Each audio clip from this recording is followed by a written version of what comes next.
Al-Quran dan Bible memiliki banyak perbedaan, salah satunya dalam hal pengampunan dosa.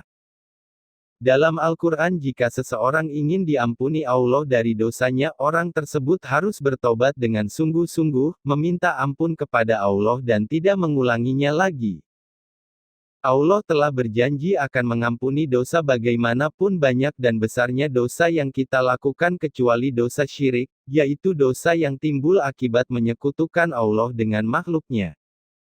Kemudahan pengampunan Allah dalam Al-Quran ini rupanya membuat iri kafir Kristen pemuja Yesus. Mereka mengatakan, pengampunan semacam itu hanya terjadi jika Tuhan muncul dari penemuan manusia. Allah Muslim tidak menjaga kehormatan dirinya.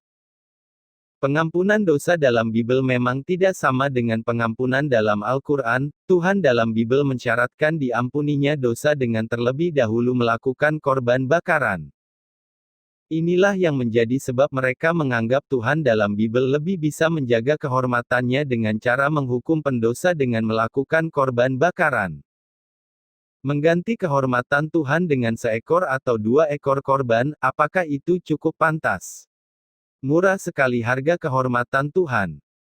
Dan itu terbukti tidak membuat jera orang-orang yang mengotori kehormatan Tuhan, karena dalam kitab para nabi Perjanjian Lama banyak sekali caci maki dan keluh kesah Tuhan akibat perbuatan-perbuatan dosa yang dilakukan umatnya Israel.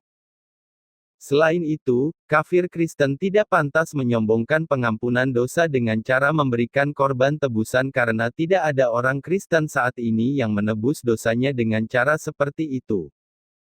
Kafir Kristen mengatakan, pengampunan yang ada dalam Al-Quran hanya terjadi jika Tuhan muncul dari penemuan manusia, tapi bagaimana dengan pengampunan ala Bible yang diharuskan melakukan korban bakaran? Bukankah itu juga dapat kita temukan dalam tradisi-tradisi pagan yang sama sekali tidak mengenal Bible? Dan yang membuat saya geli adalah pernyataan mereka bahwa Yesus telah menjadi korban tebusan tertinggi yang darahnya tidak ternilai. Ternyata selain menghujat Yesus dengan mengatakan menjadi kutuk Taurat, mereka juga menyamakan Yesus dengan hewan korban bakaran. Kenapa tidak sekalian daging dan lemak Yesus dibakar di atas ukupan dan darahnya diciprat-cipratkan di sekitar misbah?